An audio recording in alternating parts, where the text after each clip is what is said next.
All right, let's call this meeting to order. 5 o'clock. Mary, read the roll, please. Here. Myers. Here. Howard. Here. Redland. Here. Thompson. Here. Okay, join me for the Pledge of Allegiance, please. I pledge allegiance to the flag of the United States of America and to the republic for which it stands, one nation, under God, indivisible, with liberty and justice for all. Okay, we'll move on to the approval of the agenda. Are there any changes that need to be made? Not, I would entertain a motion. Motion to approve the agenda. Okay, motion by Jason, second by Ann. Okay. Mary? Howard. Yes. Myers. Yes. Redland. Yes. Walter. Yes. Thompson. Yes. Anybody sign in for public comment? No. Okay, we'll move on to presentations and proclamations. Jaleesa. Hello, I finally made it. I know Kent was saying, I'll believe it when I see it when we walk through the store, so I made sure to make an announcement. So first off, just want to say welcome. I'm so excited to be working with you guys as new commissioners and a new commission altogether. I'm excited for the partnership that SCCD and the city and the county will have together and kind of moving our community forward. So I just kind of wanted to come touch base today. As a board, we had a meeting last week and tried to touch base on some of the things we want to do for this year as far as community events, helping businesses, doing workshops, different things like that, but also talking about the housing issue we have, business incentives and all that stuff, so that's in the works. So I just kind of want to recap the end of last year. I didn't get to do that, but we had the first annual downtown holiday event, which I thought went really well. It grew off of the event that the city has hosted at the museum with the Santa Schoolhouse, and so between the 4 locations and just the hay rides and everything, we had about 600 people in attendance over the two Saturdays, which was really good. Awesome. In years past, they've had about 500, 550, so I thought that was really good to grow. I'm excited to have that grow as well as we build into the future, make it a bigger event each year to kind of expand upon that. So that was really exciting. Wrapped up last year. Just little odds and ends as we get into this year, and I'm using January as kind of our prep month as things kind of slow down during the holidays. People's responses and stuff aren't as quick as you would want them to be, so I'm using January as that month to kind of prep for that. So what we've been doing as a board is we've created an annual calendar, and each quarter or the month before the next quarter, we're going to approve new events and make sure that we are on track of where we want to be in those things. So for quarter 1, what we're looking at doing, and I actually just sent it out today, is a restaurant week during February. It's been a while since our community's had that, and I think it's a great way to kind of promote our community and let other communities know about what we have going on here. So today I sent it out, and we're calling it the Sherman County Brummel Restaurant Week. Brummel means winter, and instead of saying Winter Restaurant Week, we wanted to make it something different and festive so people kind of feel like, what does that mean? They look into it and they want to know more about it. So we put that out. That's going to be February 21st through the 26th. We thought about doing it Valentine's Day weekend, but restaurants already do specials on that day because it's the day of love, so let's just extend it another week. So we're excited about that. We'll be hosting some workshops as well for businesses. We've been doing that since last October was when we first hosted, and we've had about 15 to 20 people at each workshop, so I think it's a great thing for businesses and organizations. What we did is through the strategic doing, meaning through the Sherman County Community Foundation, there was a committee formed there, and it was the Business Incubator Committee. And so I kind of worked with them, their business owners in the community and just citizens of the community who wanted to be on that board and just had concerns. And so I said, well, how can we,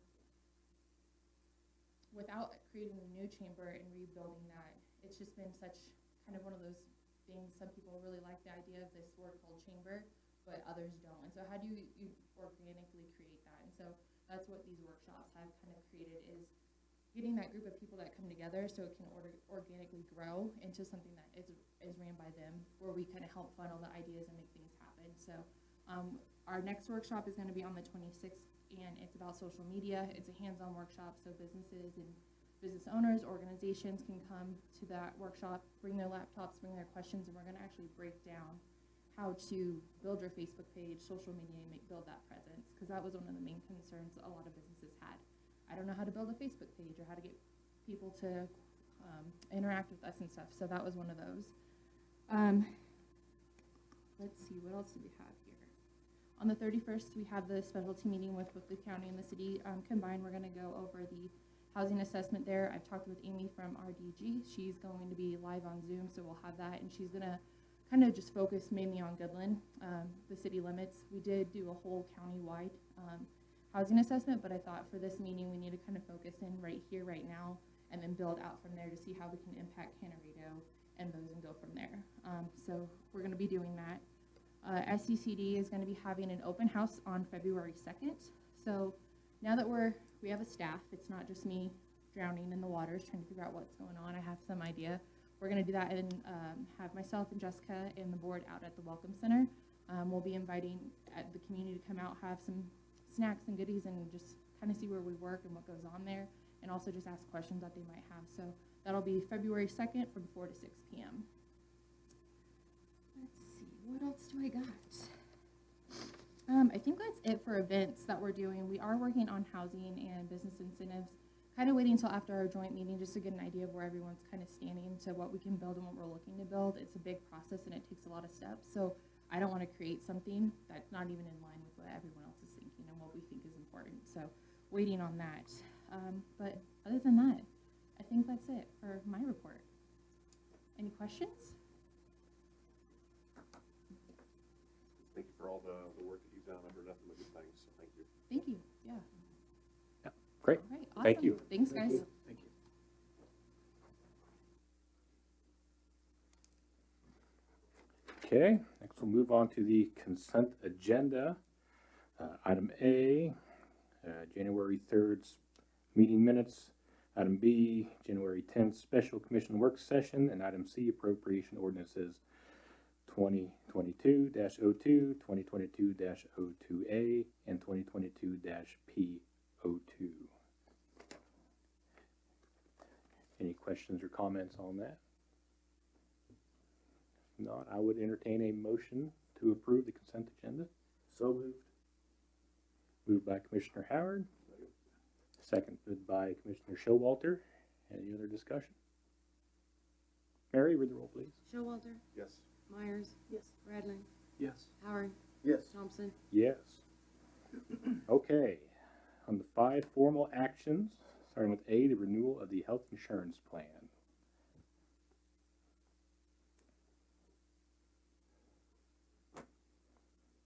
Good evening, commissioners. Can you hear me okay? Just barely. All right, let me turn up my phone volume. Does that help? Turning up the volume here too as well, Jalen. Is that better? Just a little bit. Still can't hardly hear you. Close to my phone speaker as possible. That's much better. That's much better. Okay, perfect. All right, well, good evening. Thank you for allowing us to come in and speak with you this evening. I'm sharing my screen right now. Can everyone see the presentation? Yes, can. Okay, great. My name is Jayla Miller, and I'm with IMA. I also have my colleagues here with me, Ryan Powell on video, and then Matt Quinn here as well. I'll run through the packet. If at any time you have questions, please stop me, let me know, and we'll go through them. Okay, great. And I won't hit on all of this in great detail. I'll really just hit the high points. Okay, so on page 1 here, I have the executive summary of the overall renewal. With the Blue Cross Blue Shield self-insured renewal, we saw an overall increase this year of 3.2%. This increase overall was due to fixed cost increases from Blue Cross Blue Shield. The estimated total increase overall was approximately $24,157. This renewal does fall under the city's budgeted amount and is underneath the trend for self-funded groups. The current trend for self-funded groups is 6.2%. So we're right under 3% of trend in the marketplace. When we break out the separate costs of a self-funded renewal, administrative cost remains flat. So this is a fixed cost that the city pays every month. Those costs are remaining flat, and Blue Cross is guaranteeing those costs for the next 3 years. For stop-loss premiums, we're seeing an increase of 12.8%. So this is another monthly fixed cost to the city. And this increase is due to a couple of reasons. One, projected stop-loss hits that Blue Cross Blue Shield feels the city is going to have over the course of this next year. And two, just in general, how the Blue Cross Blue Shield stop-loss pool is running. Over our 1-1 book of business, renewal business, it was not uncommon to see 20 or 25% renewal increases on stop-loss premiums due to how the stop-loss pool was running. So a 12.8%. Enter your audio PIN followed by the pound or hash sign. If you do not, jump or hash is a good renewal. And then when we break that down to expected claims, our expected claim factors are actually seeing a decrease of 2.2%. So essentially, the Blue Cross Blue Shield underwriters feel that the city employees are going to bring in less claims over this next year. We did ask Blue Cross Blue Shield for some additional options just to compare your renewal to what else is in the marketplace. We requested 2 additional grandfathered options, mainly just looking at stop-loss deductibles. So currently you sit at a $30,000 stop-loss deductible. We wanted to see what it would look like in terms of fixed cost savings at a higher stop-loss deductible.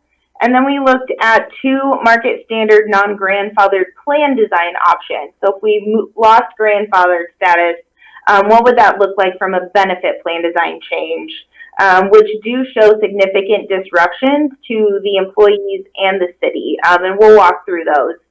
We did also evaluate other carrier partners, but we did not receive any proposals from other carrier partners.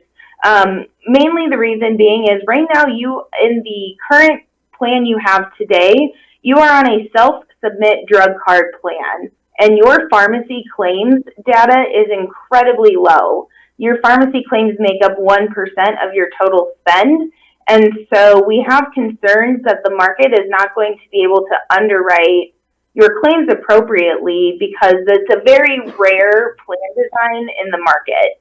And so we want to just take some time, considering this is a new relationship, to really understand your plan before we really just kind of turn it loose.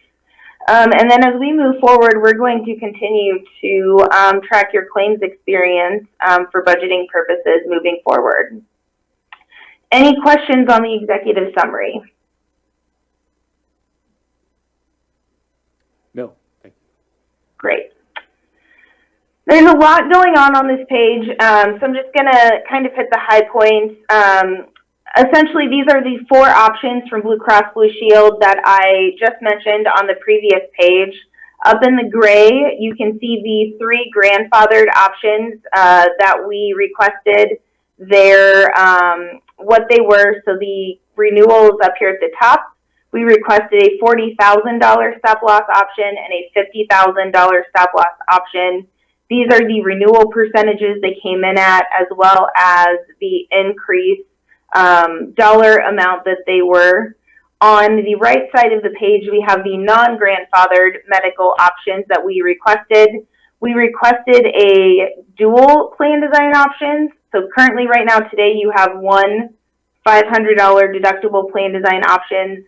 We requested a $500 plan design options paired with a high deductible health plan for a dual option, and then a quad option, meaning there'd be 4 different deductibles that employees could choose from. These were the renewal percentages and then the subsequent dollar amount that attribute to that percentage. All estimated costs are based on 47 enrolled.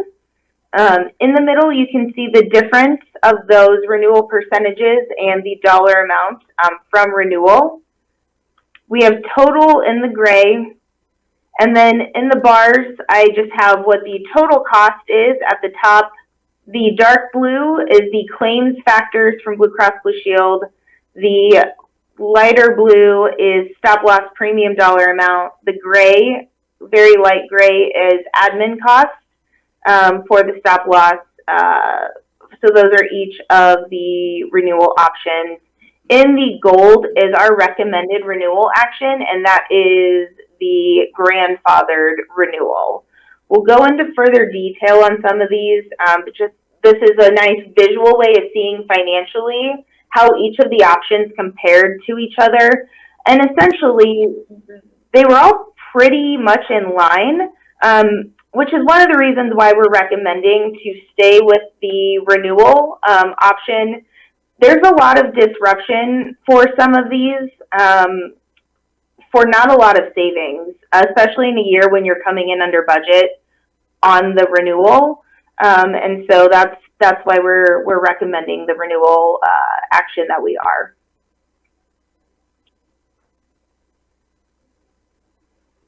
Questions on this page?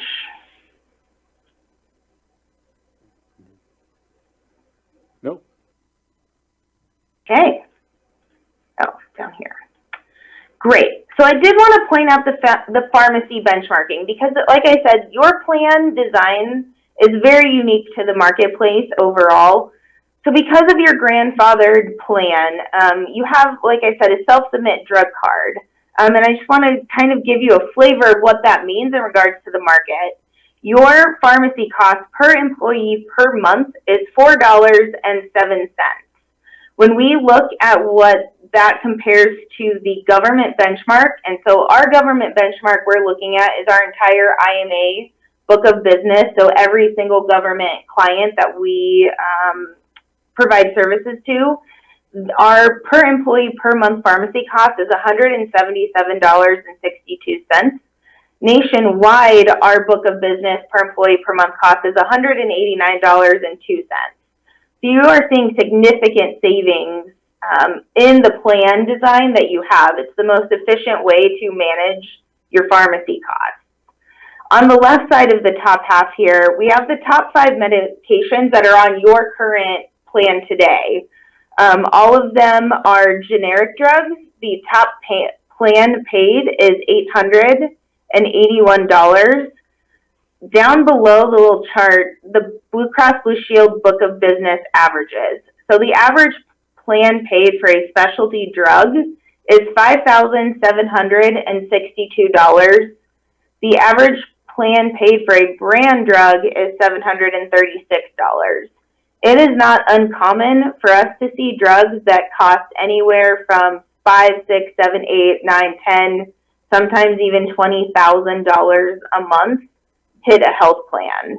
And right now, the way your health plan is, your pharmacy plan is set up, that's not happening. And it's really much protecting you from a financial standpoint. When you look down below, we've compared how your claims costs break down. So your net medical cost was $219,594 to your net medical cost, which was $1,612. 99% of the cost of your health plan are going toward your medical cost. 1% is going toward your pharmacy. When we compare you to a peer out in Western Kansas, it's a much different piece of the pie. 77% of their costs are going to medical, 23% are going to pharmacy.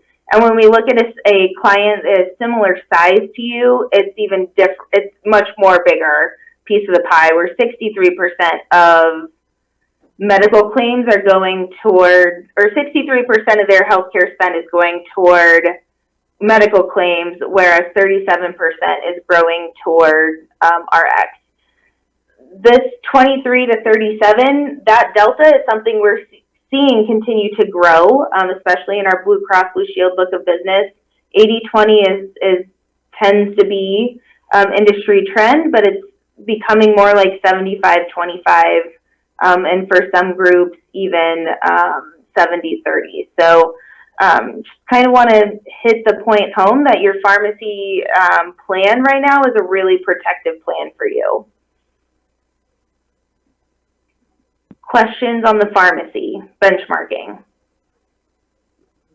Could that change based on employees' behavior, Jayla, as far as, could people start submitting all of their claims and we end up with additional pharmacy costs because the behavior changed? I'm so sorry, I only caught about half of that. Can you please say that one more time? Yeah, right next to the mic, Josh. Okay. Okay. That depends on that the behavior continues, that only certain pharmaceuticals are submitted. If there was more submission of pharmacy claims, that would obviously change, correct? Correct. Now, I will say, because of how your plan is set up too, if somebody is taking a specialty medication, a lot of specialty medications, even brand medications, have coupon programs, manufacturer's assistance. Doctors' offices are very well could be setting them up on those types of programs where they're already getting assistance at the pharmacy. And so there may not even be a need to submit that drug through the health plan. They may already be getting it at the pharmacy for $5 or $10. And that's why we might not be seeing some of the higher costing drugs come through the plan. Okay, thank you. Yep.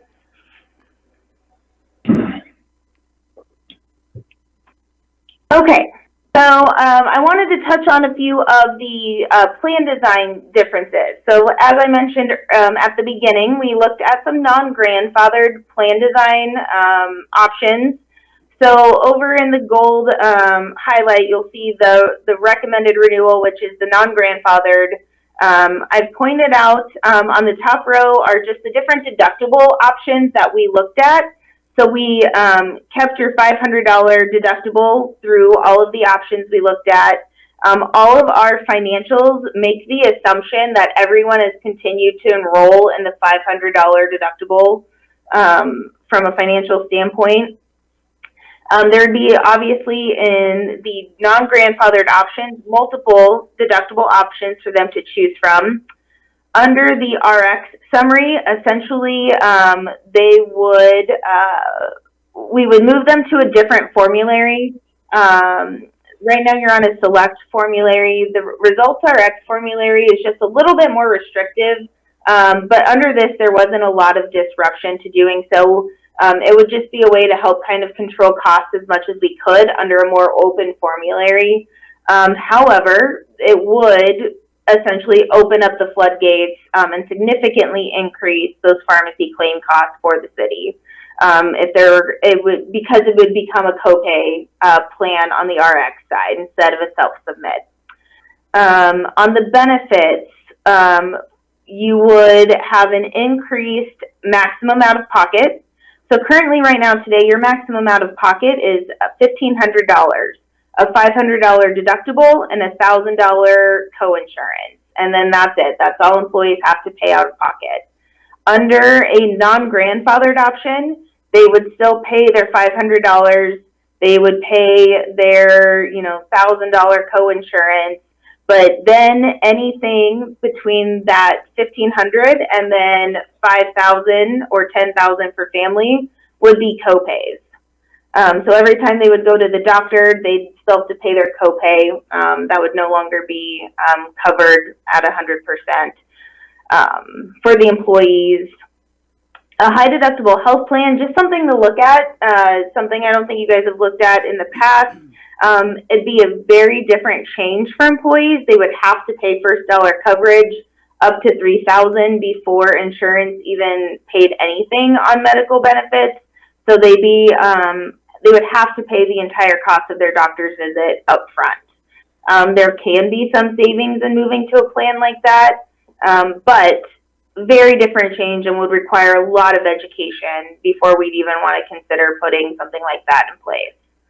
On the quad option, same thing, although these particular options are kind of standard marketplace and did have a split copay.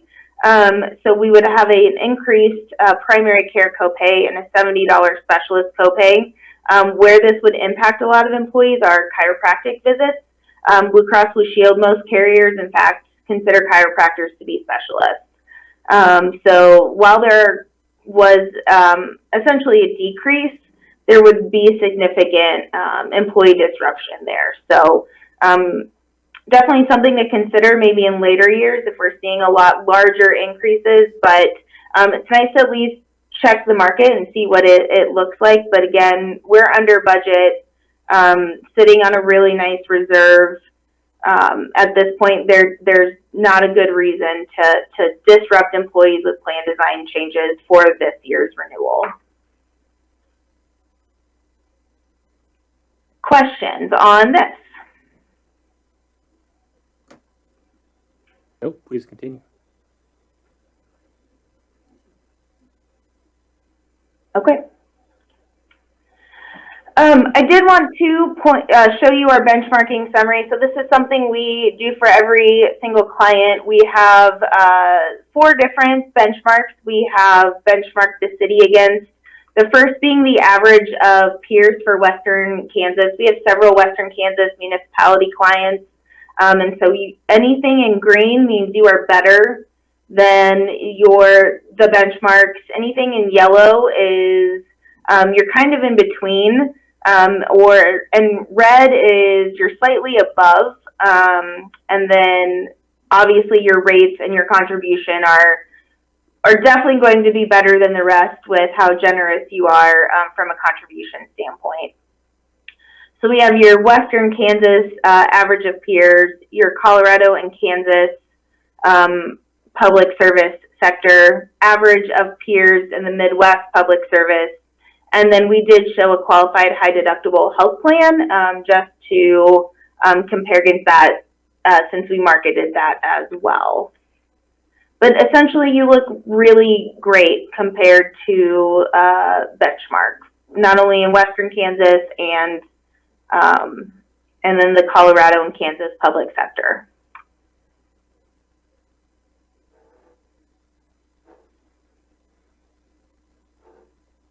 Moving on to this next slide, another piece that we spent some time talking over with the team was just some budget planning. So we looked at the renewal as the recommendation and just kind of said, hey, where do you want to fund the health plan at this year to make sure we keep your reserves, healthy from the funding standpoint. So knowing that the city is funding at expected, we showed those renewal numbers at expected. If the city wanted to fund at a midpoint at that 112.5%, or what it would look like to fund at max, and then included what that delta was between renewing at expected and max. This is something that will continue to help the city year over year, is determining where we want to fund in order to keep the reserve healthy. And we did decide to fund at expected after several conversations. And so with that, we have a contribution model where we're keeping the employee rates at 0 for all tiers. And so the city of Goodland will take on the 3.2% increase, or the $24,157. Down at the bottom, you can see the monthly change is around $2,013. And we do have that increase broken out by tier as well.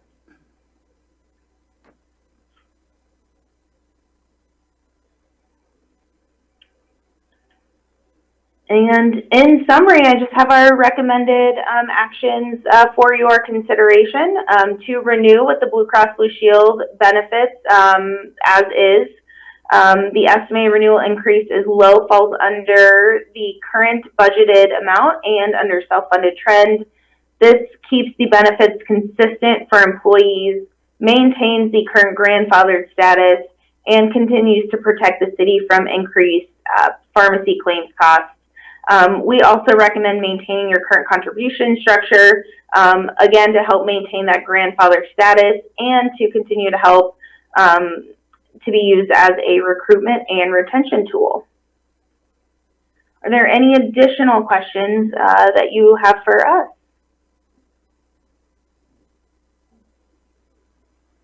It does not appear so. I do thank you, Ms. Miller, for all the hard work you've done in this presentation. It's a very well done presentation, made all the information pretty clear for us to look through.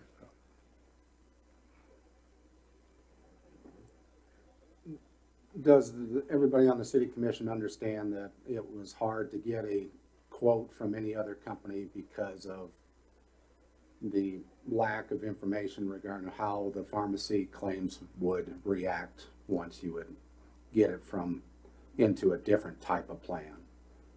I know that was a discussion topic over the last year and a half, but it's difficult to get an accurate estimate from other companies because they don't have a good way to estimate and there's too much risk involved. So rather than give too high an estimate, they just chose not to, is basically the communication we received from IMA. So.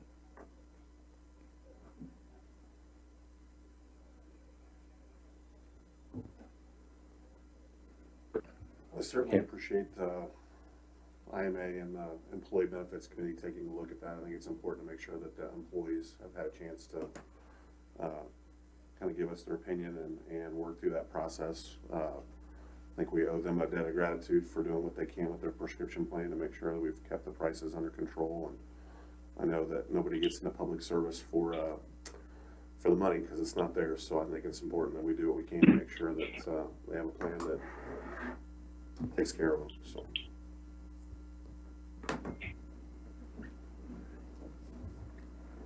I know I also really appreciate the committee that's done a lot of work behind the scenes. It's saved me a lot of stress this year. JJ as well, I'm sure. It's been a very stressful topic for the commission the last couple of years. And I am beyond ecstatic to see that we can continue our current insurance plan at just a 3.2% increase. I think that's fantastic, especially the way the last couple of years have gone. Total agreement with you, Aaron. Do we have any other questions or comments?